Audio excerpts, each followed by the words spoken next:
The Washington Mystics and the Atlanta Dream have now wrapped up their preseason, and my takeaway from this is the Mystics look scary. Lauren Betts is playing at a level that I didn't anticipate her playing on immediately in the league. I thought that she was going to take some time to get acclimated, but clearly I wasn't familiar with her game because she is absolutely producing in this Mystics system. And you think about Shakira Austin isn't even here yet. You look at their roster, of course, they still have some cuts to make, and I have some ideas on who those cuts may be, but they're kind of stacked. I mean, it's young talent, but it's depth there. You have Shakira Austin as the lead big, then you got Lauren Betts is going to be able to give her some relief and just give defenses problems. 6'7" is hard to deal with, especially when that 6'7" is taking their time, shooting above the defense, and just genuinely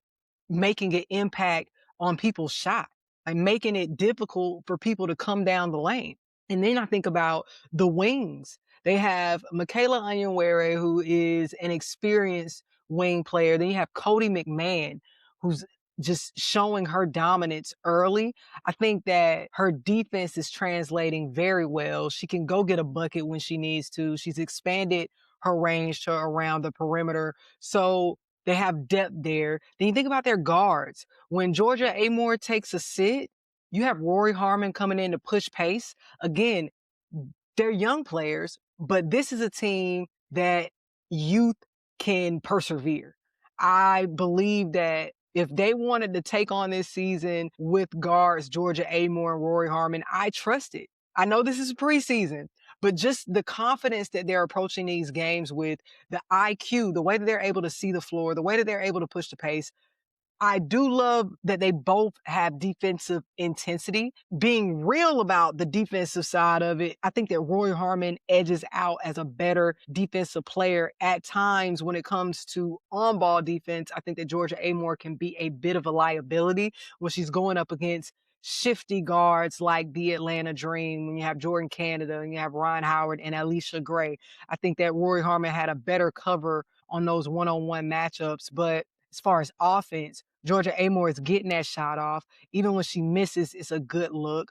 I feel good about the Mystics going into this season. I think that they are still going to be a tough team to beat. They have been for the past two seasons, well, going into this second season. So excited there. But then you have Kiki Iriafen, who has just been so tremendous since her inception into the league. But this matchup between Kiki and Angel Reese is box office TV. I think that this matchup has a bit of a rivalry in it. These are two of the best young post players in the league, and they have very similar energy, very similar energy when it comes to being a little showboaty and intense. And I think that they both come to play each other. It's a friendly rivalry, but both of them want to beat each other.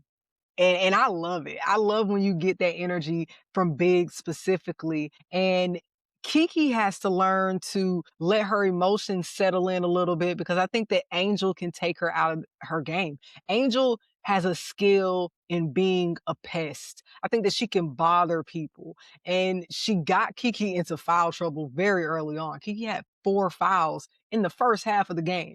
And I don't know if they all came on Angel Reese, but I could say a good amount of them came on Angel Reese. So she'll have to work on playing her game, not feeding into it too much. But I think that edge is going to make for good basketball moving forward. Speaking of Angel Reese, I think that she had a much better preseason showing in this matchup. She's getting her footing back into the league and getting more acclimated. The starters didn't play over 15 minutes, so you didn't see a lot of her, but I thought she looked a lot more comfortable in this matchup. And her playmaking ability is what's going to be able to help this dream team because she's going to get you second chance opportunities. You have to be ready to knock down. Got 0% field goal percentage from Ryan Howard. She was 0 for 5 and they were all threes. And that bothers me so much. Call me old school. But if the shot ain't falling, you might have to drive. And I know this is a preseason game, so she might have just been focused on getting her threes off.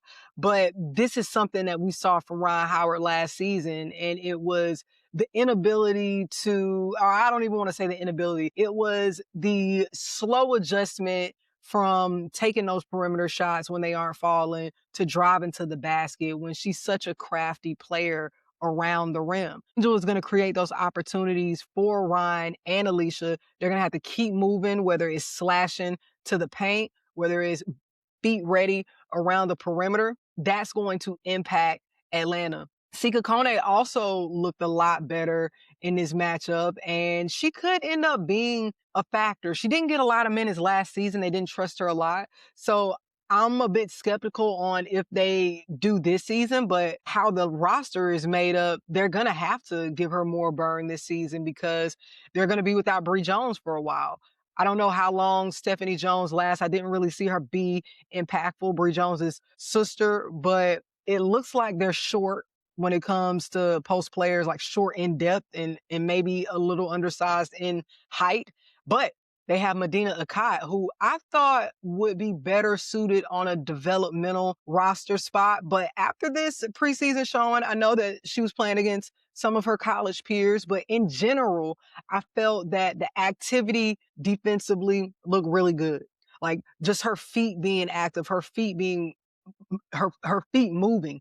And then when I look at her taking that 3-point shot, she's looking more confident in that shot. She's looking more confident off of the dribble. And if those are signs of things that she's going to continue to do, she might be able to be utilized this season. And why not utilize her earlier on in the season to see if she can be a factor in playoff time? Because all of this is Atlanta going to be strong enough to be championship contenders? I still don't know, even though Angel Reese was a very strong move. I don't know if it's enough to make them championship contenders because I do see just a lack of strength in the post holistically while Bree Jones is out. With Bree Jones, I think that they're championship contenders when Bree Jones is healthy. Without Bree Jones and you're just relying on the post players that they have today, that's what puts the question mark on if they're contenders, if this move is going to be enough to solve their problems. So overall, really strong showings out of both of these teams in the preseason. They're both ending their preseason 1-1. So they have a lot to take in and recoup from in this week. They're going to watch film. They're going to continue to build chemistry in practice. They really haven't gotten a lot of time to reacclimate themselves back into the system if they're returning, to acclimate themselves if they are new in the system. So I look forward to both of these teams. May 9th is the start of the WNBA season. What are your thoughts, Ustrop? How do you feel about the Washington Mystics? How do you feel about the Atlanta Dream? Let's talk hoops.